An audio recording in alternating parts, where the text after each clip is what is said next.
हिमाचल प्रदेश में बहुत लंबे समय से एक परंपरा रही है कि जब बजट सत्र होता है तो बजट सत्र से पहले जो चुने हुए प्रतिनिधि हैं यानी विधायक हैं वो अपने क्षेत्र से संबंधित विकास कार्य से जुड़े हुए विषयों पर अपनी बात कर सकें और बात करने के साथ साथ में कि मेरी इस बार मेरे विधानसभा क्षेत्र में प्राथमिकताएं क्या हैं, पीडब्ल्यूडी में कौन सी सड़कें बननी चाहिए, पीडब्ल्यूडी में हमको कौन सा पुल बनना चाहिए, कौन सा भवन बनना चाहिए, आईपीएच में कौन सी स्कीम्स बननी चाहिए।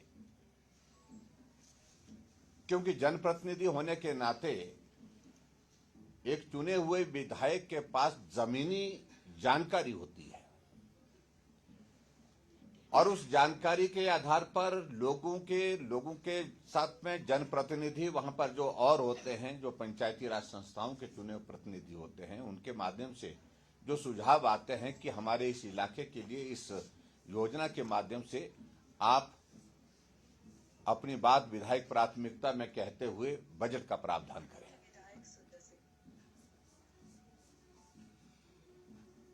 और परंपरा है, इसलिए इस परंपरा के अंतर्गत एक विषय यह भी रहता है कि आगामी जो बजट सत्र आ रहा है उस बजट सत्र में आपके सुझाव क्या है, मित व्ययिता से संबंधित क्या सुझाव है, रेवेन्यू जनरेट करने की दृष्टि से क्या सुझाव है, उन सारी बातों को लेकर के इस विधायक प्राथमिकता की बात में चर्चा होती है और ये बैठक मुख्यमंत्री जी की अध्यक्षता में होती है और मुख्यमंत्री और बीच में संबंधित विधायक के कुछ प्रश्नों के जवाब के लिए मंत्री भी इसमें इंटरवीन करते हैं। पिछले 2 वर्षों से हिमाचल प्रदेश में कांग्रेस पार्टी की सरकार है और 2 वर्षों से जो हमारे चुने हुए विधायक ऑपोजिशन के विशेष तौर से जिनका मैं जिक्र करना चाहूंगा, परंपरा के हिसाब से उसका पालन करते हुए विधायक प्राथमिकता की बैठकों में जाते रहे।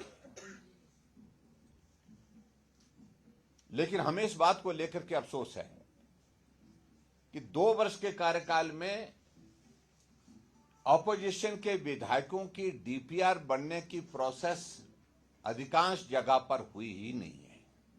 मैं अगर अपनी ही बात कहूं, बाकी अगर विधायक अपने अपने क्षेत्र की बात कहना चाहेंगे तो मैं कहूंगा कि वो भी कह सकते हैं कि 1-2 स्पेसिफिक इश्यूज को लेकर के जो हमने प्राथमिकता दी है, पीडब्ल्यूडी में दी है, आईपीएच में दी है, उसकी डीपीआर बनाने की प्रोसेस ही शुरू नहीं हुई है और 2 वर्ष कार्यकाल कांग्रेस का पूरा हो चुका है, कांग्रेस की सरकार का पूरा हो चुका है।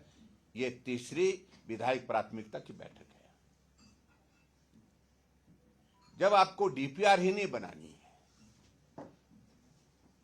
तो निश्चित रूप से उसके बाद फिर विधायकों के कहने पर काम कैसे होंगे।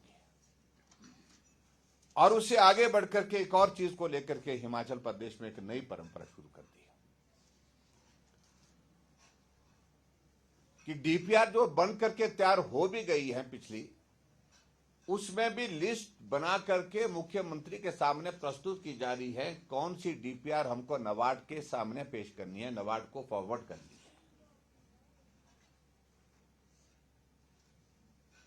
और उसमें फिर जो है भारतीय जनता पार्टी यानी कि विपक्ष के विधायकों के जो डीपीआर बनी है उनके सामने कांटा लगता है और सिर्फ कांग्रेस के विधायकों की और कांग्रेस के विधायकों में से भी उन विधायकों के लिए प्राथमिकताएं तय हो रही है जो मुख्यमंत्री के करीब है, नजदीक है। उनकी स्कीमों के सामने टिक लगता है और बहुत सारे कांग्रेस के विधायक, जब हमने पिछले कल ये फैसला किया कि हम नहीं जाएंगे, तो कांग्रेस के भी बहुत सारे विधायक ऐसे हैं जो संपर्क कर रहे हैं कि हमारी भी स्थिति ऐसी ही है जैसी स्थिति आपकी है। मैं समझता हूं ये बहुत दुर्भाग्यपूर्ण है।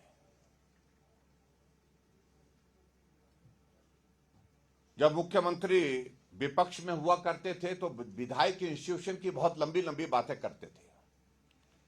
विधायकों के लिए ये होना चाहिए, विधायकों के लिए वो होना चाहिए, विधायकों के जो प्रेरोगेटिव जो है उनको स्ट्रेंथन करना चाहिए, हमको एक मंच पर सारी चीजों को छोड़ करके काम करना चाहिए। लेकिन बहुत निराशा है, बहुत दुर्भाग्यपूर्ण परिस्थिति है हमारे सामने। अगर विधायक इंस्टीट्यूशन को पूरी तरह से बर्बाद अगर किया है तो वर्तमान की सरकार में हुआ है। हम विधायक चुने हुए हैं, लेकिन विधायक होकर के भी हम डिप्टी कमिश्नर को लिखते हैं कि मेरे विधानसभा क्षेत्र की इस स्कीम के लिए आप पैसा स्वीकृत करिए, लेकिन हमारे कहने पर पैसा स्वीकृत होता नहीं है। जो कहीं चुनाव में नहीं जीते हैं, जिनने कहीं ने चुनाव भी नहीं लड़ा है, अगर चुनाव लड़ा है तो चुनाव हारे हैं, उनके लिए वो भी स्पेसिफिक होकर के कांग्रेस पार्टी में भी एक एक विधानसभा क्षेत्र में 3-3 4-4 नेता हैं, लेकिन जिस का नाम सुक्खू जी ने डिप्टी कमिश्नर को यहां से भेजा है कि इस विधानसभा क्षेत्र में अमुक कांग्रेस के इस नेता के कहने पर काम होंगे, बाकी उनके कहने पर काम नहीं होंगे, उस प्रकार से पैसा स्वीकृत किया जा रहा है। एक तरह से विधायकों को अपमानित करने का यह क्रम जो है लगातार चला हुआ है। और हम जाते इस बात को लेकर के हैरान होते हैं, कांग्रेस के वो लोग जो किसी दायित्व पर, सरकारी दायित्व पर नहीं है, लेकिन अधिकारियों की बैठक ले रहे हैं, अधिकारियों को कार्यक्रम में बुला रहे हैं, टूर्नामेंट का उद्घाटन कर रहे हैं, स्कूल के एनुअल फंक्शन में वो वहां पर जाकर के भाषण दे रहे हैं। और इनके मंत्री जहां प्रवास पर जाते हैं, स्थानीय विधायक को निमंत्रण ही नहीं दे रहे हैं, ऑपोजिशन के विधायकों को निमंत्रण ही नहीं दे रहे हैं।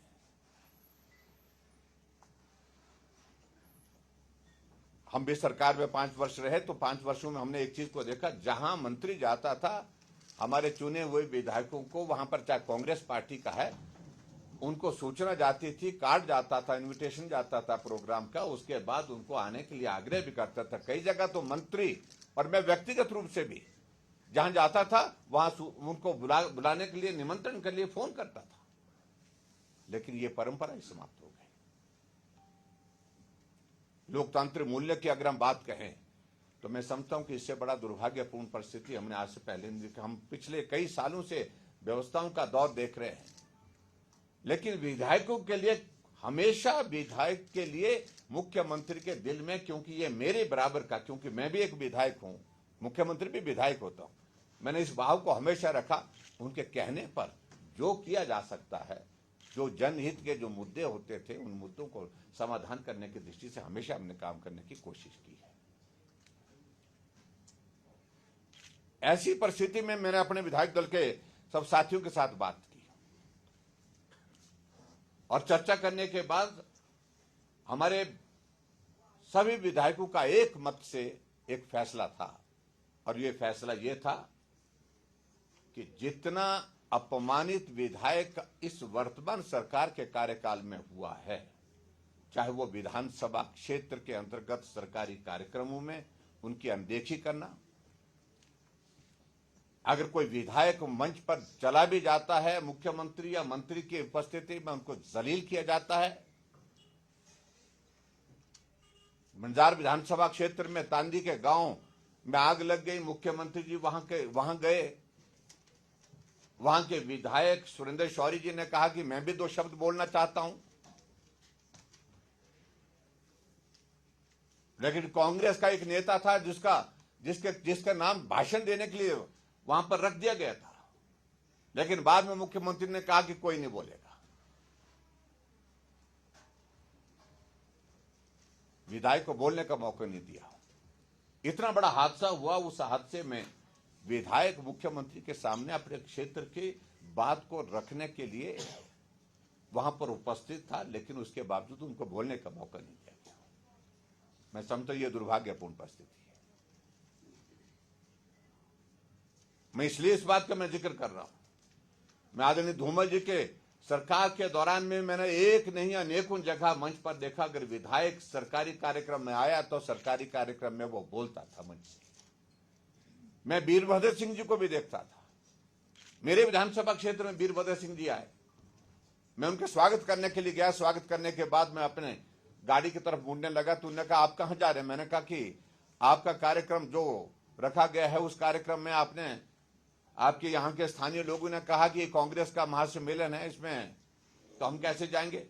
बोलते कुछ नहीं, बोलता आप आइए गाड़ी में बैठिए। पकड़ करके गाड़ी में बिठाया और वहां पर कार्यक्रम में भी पहुंचाया और वहां पर भाषण देने के लिए भी बोला। सरकारी कार्यक्रम नहीं है। इसलिए मुझे लगता है कि विधायक कितनी बार अपमानित होगा, कहां कहां अपमानित होगा। मैं अपने विधानसभा क्षेत्र का उदाहरण देता हूं। मैंने हॉर्टिकल्चर और फॉरेस्ट्री का एक कॉलेज खोला अपने विधानसभा क्षेत्र में। 205 बीघा जमीन दी, सुप्रीम कोर्ट से फॉरेस्ट की क्लियरेंस लाई और उसके बाद 10 करोड़ रुपए दे करके मैंने उसके एक ब्लॉक का, एडमिनिस्ट्रेटिव ब्लॉक का शिलान्यास किया। टेंडर हुआ, टेंडर अवार्ड हो गया, लेकिन तब तक के लिए सरकार कांग्रेस की बन गई और कांग्रेस की सरकार बनने के बाद आदेश हुआ कि यह टेंडर जो है रोक दिया जाए। टेंडर रोक दिया गया। 2 साल बीत गए। हॉर्टिकल्चर मिनिस्टर को यहां से भेजा गया, तुम जाकर के इंस्पेक्शन करके आओ, वहां से रिपोर्ट उल्टी सीधी बना करके आओ। 4 बैच वहां पर कॉलेज में निकल चुके हैं, उसके बावजूद भी वहां पर काम शुरू नहीं किया। अभी हाल ही में कुछ दिन पहले जो 10 करोड़ रुपए बजट वहां पर दिया गया था, जो टेंडर के लिए, जो पीडब्ल्यू डिपार्टमेंट के पास जमा था, वो पैसा वापस ले लिया। मैंने बतौर मुख्यमंत्री उसका शिलान्यास किया हुआ। ऐसे एक नहीं अनेकों उदाहरण। और उसी तरह से मेरे विधानसभा क्षेत्र के अंतर्गत एक थुनाग में एक पुल है जिसके लिए बजट प्रावधान किया, काम शिलान्यास एज मुख्यमंत्री किया मैंने। और बतौर मुख्यमंत्री शिलान्यास करने के बाद काम शुरू, टेंडर हुआ, टेंडर होने के बाद काम शुरू हुआ, काम शुरू होने के बाद एक अबैटमेंट बन करके जो तैयार हुई पड़ी है 2 साल पहले की। लेकिन जब से सरकार बनी, दूसरे साइड की अबैटमेंट अभी तक जो है उस काम शुरू नहीं किया, उसका पैसा रोक दिया गया।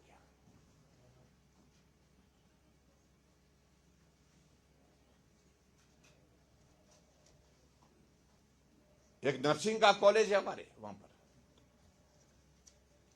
उसका काम रुका पड़ा हुआ है, पैसा बंद कर दिया। मैं कितने उदाहरण दूं उन सारी चीजों को लेकर। और ऐसे उदाहरण एक विधानसभा क्षेत्र में नहीं, अनेक विधानसभा क्षेत्र में इस प्रकार के उदाहरण देखने को मिले। जहां जहां भारतीय जनता पार्टी का विधायक है वहां काम रोकना, काम बंद करिए। उल्टा यह होता कि मुख्यमंत्री जाता है या मंत्री कहीं किसी विधानसभा क्षेत्र में, ऑपोजिशन के विधानसभा क्षेत्र में जाता है, जब देखते हैं कि यह काम चला हुआ था, काम रुका है, तो आदेश करते हैं कि काम क्यों रुका है, इस काम को शुरू करना चाहिए। और यहां उल्टा है, काम अगर शुरू हुआ था तो यह काम क्यों चल रहा है, इसको बंद करने के आदेश देकर के आते हैं। जब इस प्रकार के हालात होंगे तो विधायक इंस्टीट्यूशन को तो तबाह कर दिया, बर्बाद कर दिया है हिमाचल प्रदेश में।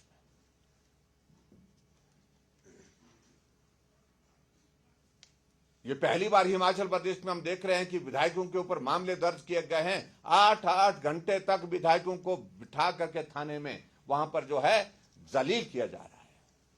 आज से पहले कभी नहीं हुआ।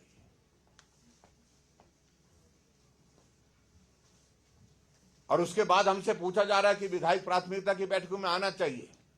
हमें मालूम, हम अपने दायित्व से अच्छी तरह से परिचित है, हमें इसे समझाने की कोशिश कोई ना करे।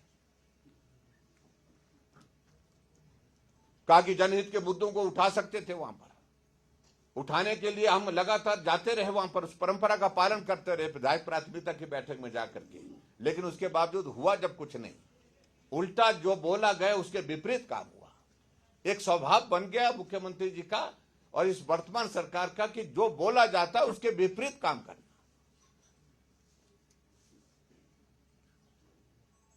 और ऐसी सूरत में हमारी पार्टी के सभी वरिष्ठ नेताओं के साथ में चर्चा करने के पश्चात और पूरे विधायक दल के अपने साथियों के साथ भारतीय जनता पार्टी ने तय किया कि अभी 3 और 4 तारीख को जो विधायक प्राथमिकता की जो बैठकें हैं, जो शिमला में आज से शुरू हुई हैं, हम अब की बार इन विधायक प्राथमिकता की बैठकों में हिस्सा नहीं लेंगे, इसका बहिष्कार करेंगे।